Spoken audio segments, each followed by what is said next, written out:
اعوذ باللہ من الشیطان الرجیم بسم اللہ الرحمن الرحیم۔ السلام علیکم دوستو، امید کرتا ہوں کہ آپ سب خیریت سے ہوں گے۔ آج پڑھیں گے کہ ابراہا کا کیا انجام ہوا تھا جس نے خانہ کعبہ پر ہاتھیوں سمیت چڑھائی کی تھی اور اللہ تعالیٰ نے ابابیل بھیجے تھے۔ ابراہا کے ہاتھی کو اٹھانے کی مسلسل کوشش جاری تھی کہ اچانک سمندر کی طرف سے ان کی طرف اللہ تعالیٰ نے ابابیلوں کو بھیج دیا۔ وہ ٹڈیوں کے جھنڈ کی طرح آئیں۔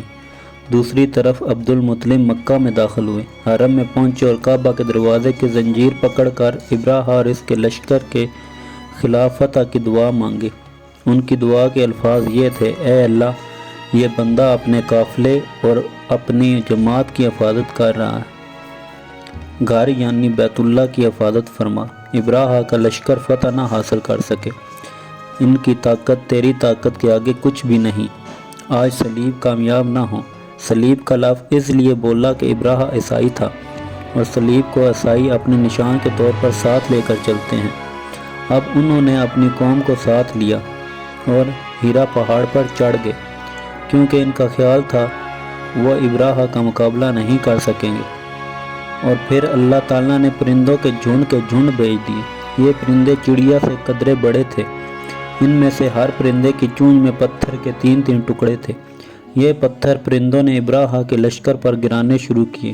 جوں ہی یہ پتھر ان پر گرے، ان کے ٹکڑے ٹکڑے ہو گئے، بالکل اسی طرح جیسے آج کسی جگہ اوپر سے بم گرایا جائے تو جسموں کے ٹکڑے اڑ جاتے ہیں۔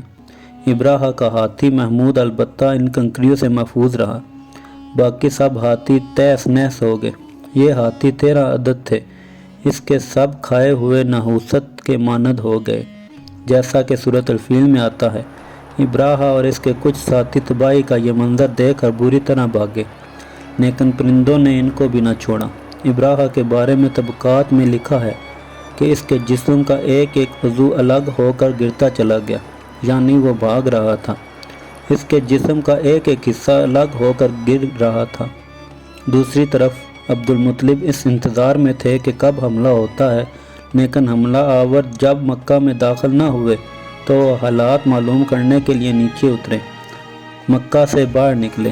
تب انہوں نے دیکھا سارا لشکر تباہ ہو چکا ہے، خوب مال و غنیمت ان کے ہاتھ لگا، بے شمار سامان ہاتھ آیا، مال میں سونا چاندی بھی بے تحاشا تھا۔ لشکر میں سے کچھ لوگ ایسے بھی تھے جو واپس نہیں بھاگے تھے، یہ مکہ میں رہ گئے تھے۔ ان میں ابراہا کے ہاتھی کا مہاوت بھی تھا جو محمود کو آگے لانے میں ناکام رہا تھا۔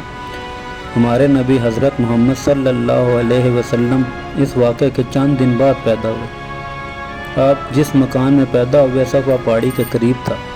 حضرت کعب احبار رضی اللہ تعالیٰ عنہ روایت کرتے ہیں کہ میں نے تورات میں پڑھا تھا کہ رسول اللہ صلی اللہ علیہ وسلم کی پیدائش مکہ میں ہوگی۔ یہ کعب پہلے یہودی تھے، اس لیے تورات پڑھا کرتے تھے۔ دنیا میں آتے ہی حضور اکرم صلی اللہ علیہ وآلہ وسلم روئے۔ حضرت عبد الرحمن بن عوف رضی اللہ تعالیٰ عنہ کی والدہ کہتی ہیں کہ جب حضرت آمنہ کے ہاں ولادت ہوئی تو وہ وہاں موجود تھیں۔ آپ صلی اللہ علیہ وسلم میرے ہاتھوں میں آئے، یہ غالباً دائیاں تھیں، ان کا نام شفا تھا۔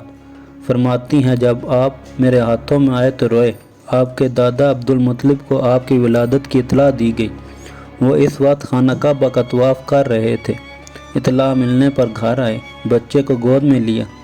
اس وقت آپ کی والدہ نے ان سے کہا، یہ بچہ عجیب ہے، سجدے کی حالت میں پیدا ہوا ہے، یعنی پیدا ہوتے ہی اس نے پہلے سجدہ کیا، پھر سجدے سے سر اٹھا کر انگلی آسمان کی طرف اٹھائی۔ عبد المطلب نے آپ کو دیکھا، اس کے بعد آپ کو کعبہ میں لے آئے، آپ کو گود میں لے رہے اور طواف کرتے رہے، پھر واپس لا کر حضرت آمنہ کو دیا۔ آپ کو عرب کے دستور کے مطابق ایک برتن سے ڈھانپا گیا، لیکن وہ برتن ٹوٹ کر آپ کے اوپر سے ہٹ گیا۔ اس وقت آپ اپنا انگوٹھا چوستے نظر آئے۔ اس موقع پر شیطان بری طرح چیخا۔ تفسیر ابن مخلد میں ہے کہ شیطان صرف 4 مرتبہ چیخا۔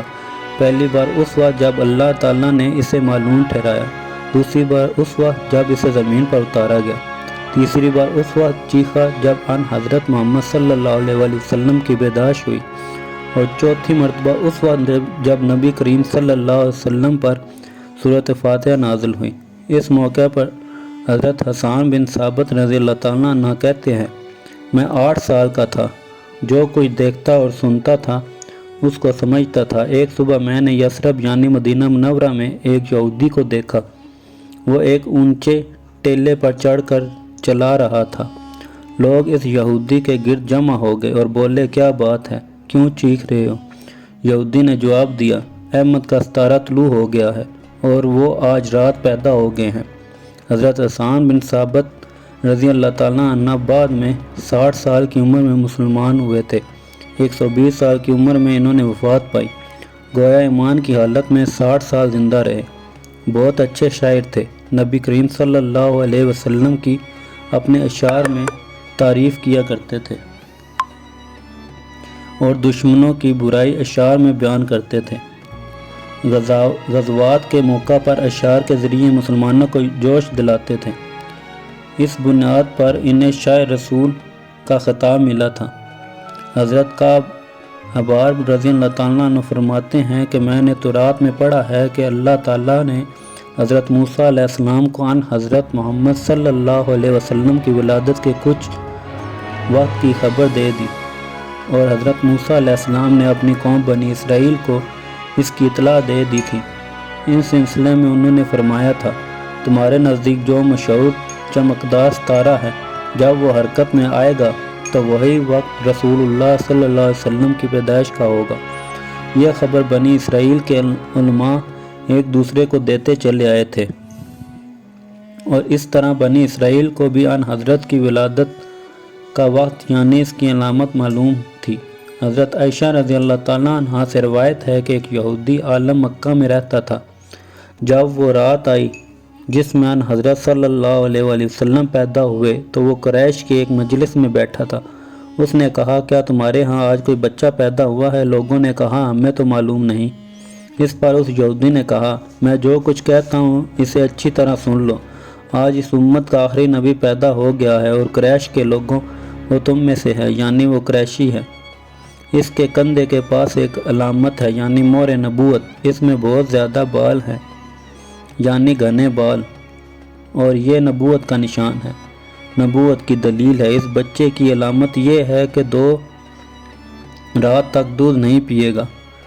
ان باتوں کا ذکر اس کی نبوت کی علامت کے طور پر پرانی کتب میں موجود ہے۔ علامہ ابن حجر نے لکھا ہے کہ یہ بات درست ہے، آپ نے 2 دن تک دودھ نہیں پیا تھا۔ یہودی عالم نے جب یہ باتیں بتائیں تو لوگ وہاں سے اٹھ گئے۔ انہیں یہودیوں کی باتیں سن کر بہت حیرت ہوئی تھی۔ جب وہ لوگ اپنے گھروں میں پہنچے تو ان میں سے ہر ایک نے اس کی باتیں اپنے گھر کے افراد کو بتائیں۔ عورتوں کو چونکہ حضرت آمنہ کے ہاں بیٹا پیدا ہونے کی خبر ہو چکی تھی، اس لیے انہوں نے اپنے مردوں کو بتایا، ذرا چل کر مجھے وہ بچہ دکھاؤ۔ لوگ اسے ساتھ لیے حضرت آمنہ کے گھر کے باہر آئے، ان سے بچہ دکھانے کی درخواست کی۔ آپ نے بچے کو کپڑے سے نکال کر انہیں دے دیا۔ لوگوں نے آپ کے کندھے پر سے کپڑا ہٹایا۔ یہودی کی نظر جو ہی مہر نبوت پر پڑی، وہ فوراً بے ہوش ہو کر گر پڑا۔ اسے ہوش آیا تو لوگوں نے اس سے پوچھا، تمہیں کیا ہو گیا تھا؟ جواب میں اس نے کہا، میں اس غم سے بے ہوش ہوا تھا کہ میری قوم میں سے نبوت ختم ہو گئی، اور اے قریشیوں، اللہ کی قسم یہ بچہ تم پر زبردست غلبہ حاصل کرے گا، اور اس کی شہرت مشرق سے مغرب تک پھیل جائے گی۔